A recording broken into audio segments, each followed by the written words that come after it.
ಇವತ್ತು 78ನೇ ಸ್ವಾತಂತ್ರ್ಯ ಸಂಭ್ರಮವನ್ನು ನಾವೆಲ್ಲ ಆಚರಿಸ್ತಾನೆ ಇದ್ದೀವಿ. ಪರಕೀಯರಿಂದ ನಿಜವಾಗ್ಲೂ ನಮ್ಗೆ ಸ್ವಾತಂತ್ರ್ಯ ಸಿಕ್ಕಿದೆ ಅಂತ ಅನ್ಸಿದೆ. ಆದ್ರೆ ಅದು ನಿಜವಾದ ಸ್ವಾತಂತ್ರ್ಯನ ಅಂತ ನಾವು ಪ್ರಶ್ನೆ ಮಾಡ್ಕೊಳ್ಳುವ ಸಮಯ ಇದು. ಆಗ್ಲೇ ಗುರುಗಳು ತುಂಬಾ ಚೆನ್ನಾಗಿ ಹೇಳಿದ್ರು. ಇಂತಹ ಹಳ್ಳಿಯಿಂದ ನೀಟ್ ಪರೀಕ್ಷೆ ಬರೆದು ಮೆಡಿಕಲ್ ಸೈನ್ಸಸ್ ನ ಓದಕ್ಕೆ ಹೊರಟಿದ್ದಾರೆ ಅಂತ ಹೇಳಿದ್ರೆ ಅದು ಒಂದು ಹಂತದ ಹೋರಾಟದ ಫಲ. ಅದೇ ರೀತಿ ನಮ್ಮ ಸುತ್ತಲಿರುವಂತಹ ಪರಿಸರಕ್ಕೆ ಸ್ವಾತಂತ್ರ್ಯ ಸಿಕ್ಕಿದೆಯಾ? ನಮ್ಮ ಮಧ್ಯದಲ್ಲೇ ಇರುವಂತಹ ಪ್ರಾಣಿ ಪಕ್ಷಿಗಳಿಗೆ ಸ್ವಾತಂತ್ರ್ಯ ಸಿಕ್ಕಿದೆಯಾ? ನೀರು ಮತ್ತು ನೈರ್ಮಲ್ಯದ ಸುತ್ತಲಿನ ನಮ್ಮ ಭಾವನೆ ದೂರ ಆಗುವಂತಹ ಸ್ವಾತಂತ್ರ್ಯ ನಮಗೆ ಬೇಕಾಗಿದೆಯಾ? ಇಂತೆಲ್ಲ ಪ್ರಶ್ನೆಗಳನ್ನ ನಾವು ಎದುರುಗಡೆ ಇಟ್ಕೊಂಡು ಯೋಚನೆ ಮಾಡಬೇಕಾದ ದಿನ ಬಂದಿದೆ. ಸ್ವೀಡನ್ ಅಂತ ಒಂದು ದೇಶ ಇದೆ.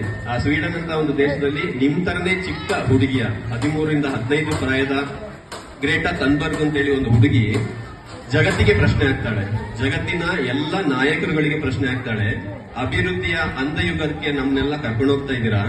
ನಿಮ್ಮ ಆಯಸ್ಸು ಮುಗಿದ ಮೇಲೆ ನನ್ನ ತರ 13-15 ವಯಸ್ಸಿನ ಮಗಳು ನನ್ನ ಮುಂದಿನ ಭವಿಷ್ಯ, ನನ್ನ ಮಕ್ಕಳ ಭವಿಷ್ಯನ ನೀವು ಕಿತ್ಕೊಂಡು ಹೋಗ್ತಾ ಇದ್ದೀರಾ ಅಂತೇಳಿ ಅವಳ ಶಾಲೆಯನ್ನ ಬಿಟ್ಟು ಹೋರಾಟಕ್ಕೆ ನಿಲ್ತಾಳೆ. ಸ್ವೀಡನ್ ನ ಪಾರ್ಲಿಮೆಂಟ್ ಮುಂದೆ ಮಳೆ, ಚಳಿ, ಐಸ್ ಏನೇ ಬರ್ಲಿ ಅಲ್ಲಿ ಹೋರಾಟಕ್ಕೆ ನಿಲ್ತಾಳೆ. ಅವಳ ಪ್ರಶ್ನೆ ಅಷ್ಟೇ, ನನ್ನಂತಹ ನನಗಿಂತ ಚಿಕ್ಕದಾಗಿರುವಂತಹ ಬಹಳಷ್ಟು ಮಕ್ಕಳ ಭವಿಷ್ಯವನ್ನ ಅಭಿವೃದ್ಧಿಯ ಅಂಧಯುಗದಲ್ಲಿ ನೀವು ಬದುಕುತ್ತಾ ನಮ್ಮನ್ನು ಕೂಡ ಅಂಧರನ್ನಾಗಿ ಮಾಡಿ ಹೋಗ್ತಾ ಇದ್ದೀರಾ? ಇದಕ್ಕಾಗಿ ನಾನು ಉಪವಾಸ ಮತ್ತು ಶಾಲೆಯನ್ನು ಬಿಡ್ತೀನಿ ಅಂತ ಹೇಳಿ ಬೀದಿ ಬದಿಯಲ್ಲಿ ಪ್ರಕೃತಿಯ ಸುತ್ತ ಓದಕ್ಕೆ ಶುರು ಮಾಡ್ತಾಳೆ, ಪ್ರಶ್ನೆ ಮಾಡಕ್ ಶುರು ಮಾಡ್ತಾಳೆ. ಅವಳಿಗೆ ಬಹಳಷ್ಟು ಮಕ್ಕಳು ಮುಂದೆ ಸಾಥ್ ಕೊಡ್ತಾ ಹೋಗ್ತಾರೆ.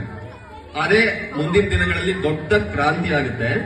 ಫ್ರೈಡೇಸ್ ಫಾರ್ ಫ್ಯೂಚರ್ ಅಂತ ಪ್ರತಿ ಶುಕ್ರವಾರ ನಮ್ಮ ಭವಿಷ್ಯಕ್ಕಾಗಿ ಅಂತೇಳಿ ಘೋಷಣೆಯೊಂದಿಗೆ ಇಡೀ ಜಗತ್ತಿನಾದ್ಯಂತ ಪ್ರತಿ ಶುಕ್ರವಾರ ಶಾಲಾ ಮಕ್ಕಳು ಹೊರಗಡೆ ಬಂದು ಪ್ರಕೃತಿಯನ್ನು ಉಳಿಸಿ, ನಮ್ಮ ಬದುಕನ್ನು ಉಳಿಸಿ ಅಂತೇಳಿ ಹೋರಾಟ ಮಾಡಕ್ ಸ್ಟಾರ್ಟ್ ಮಾಡಿದ್ದಾರೆ.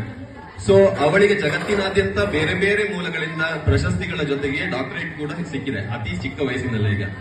ಸೊ ನಾ ಈ ಮಾತನ್ನ ಈ ಸಂದರ್ಭದಲ್ಲಿ ಯಾಕೆ ಹೇಳ್ತಾ ಇದ್ದೀನಿ ಅಂತ ಹೇಳಿದ್ರೆ, ನಮ್ಮ ಪರಿಸರ ನಮ್ಮ ಹಕ್ಕು.